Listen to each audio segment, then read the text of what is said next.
Okay, we're rolling. This is going to be a very tough movie to review. Not because it's hard to analyze it, but simply because the subject matter is something that you cannot tread lightly, nor is it something that should be ignored or forgotten. And I am talking about the Holocaust. And as you can see from the opening picture I had, the movie is Schindler's List.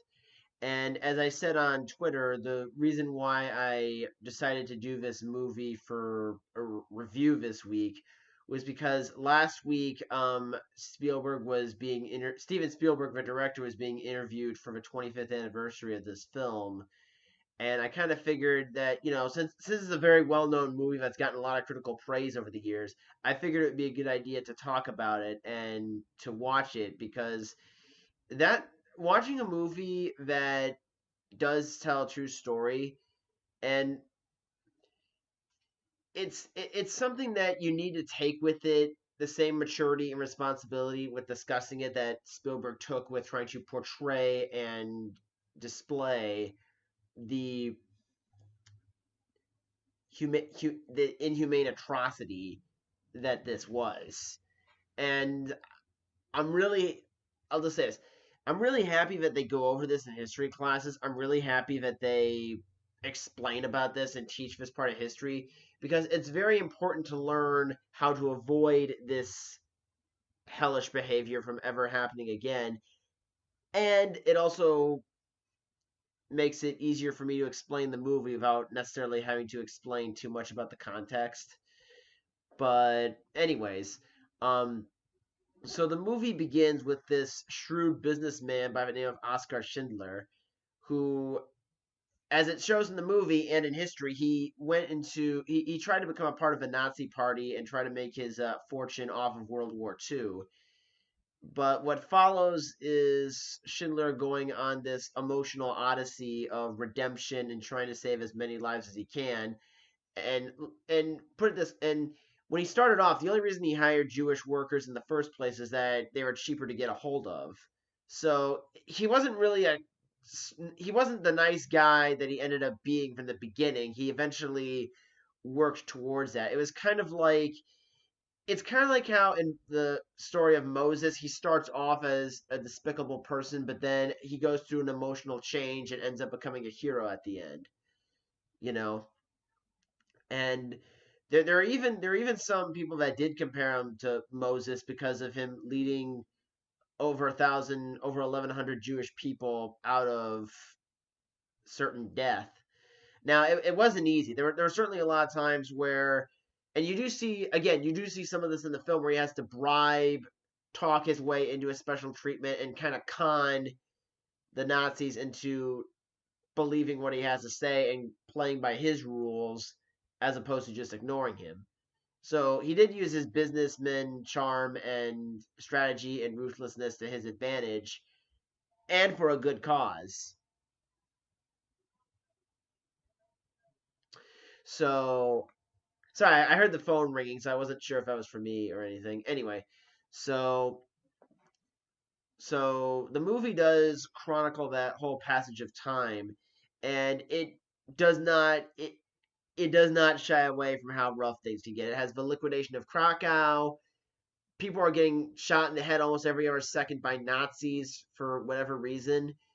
And there's one scene that I thought was really good was when they carry out this old man, they start beating him, and they try shooting him, but the gun jams. The gun jams, and everyone just realizes that they can't fire off, and that was kind of a sigh of relief because there's such tension about what's going to happen to this man because you've already seen a few people get their brains blown out, so you're already scared of that happening again. So there was a lot of good tension and suspense build up to whether this person's going to make it out alive or what's going to become of these people as they're trying to avoid getting killed in any which way they can.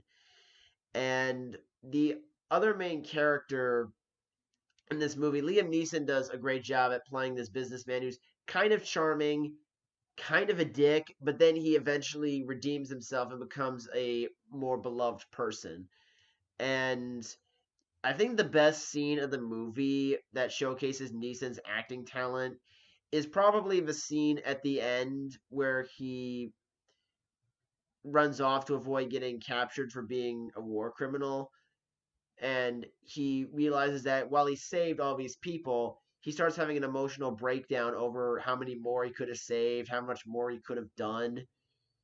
And the his workers all kind of comfort him, and they,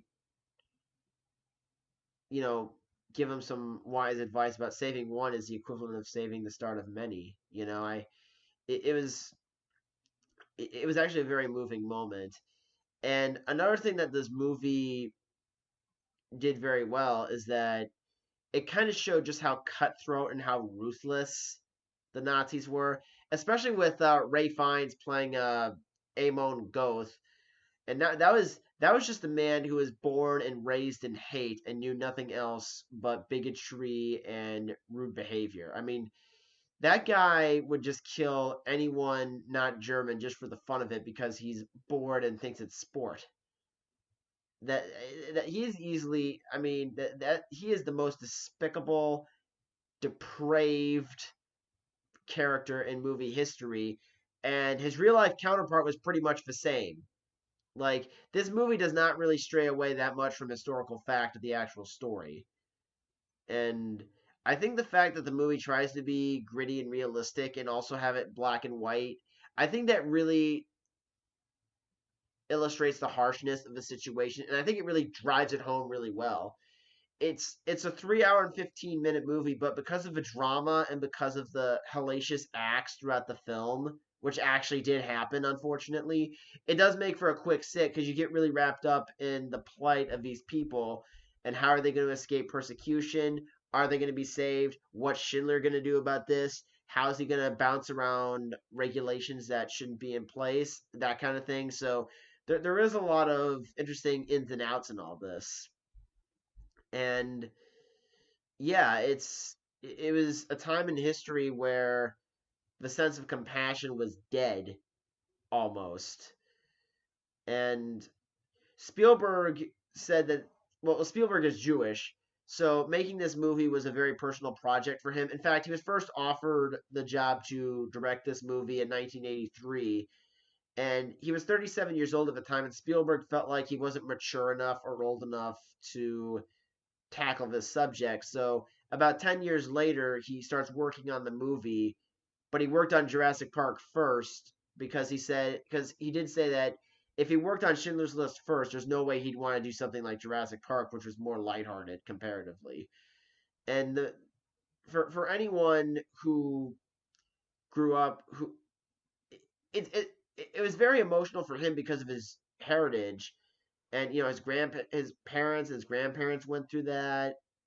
Um, there are times where he was friends with Jerry Seinfeld and Robin Williams. I mean, he would look at tapes of their comedic material at the end of each shooting day to sort of help. That was his kind of therapy for all this.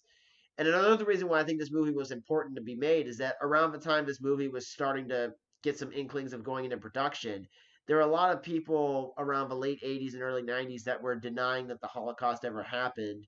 And the media was starting to give these people a little bit more of a platform, from what I've heard. So the fact that this movie comes out saying it was based on a true story and starts telling a true story of what actually happened, that was kind of a great way to sort of take those people and slap them in the face for being so dismissive of what happened.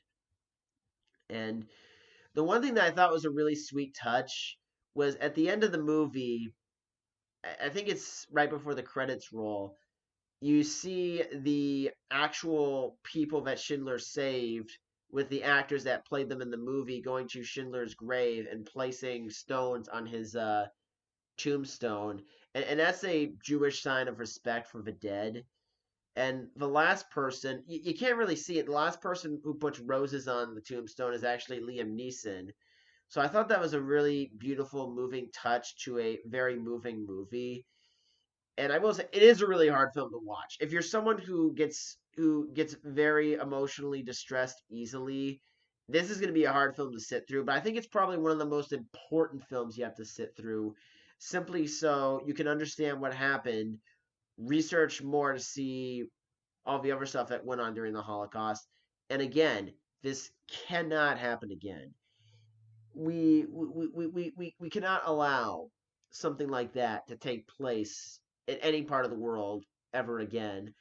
And this, I think, as long as people make movies like this, there's going to be people like me who watch it and who are going to try their best to contribute to a more open-minded society as opposed to what the stuff that happened in Eastern Europe during the the semi midway point of the 20th century.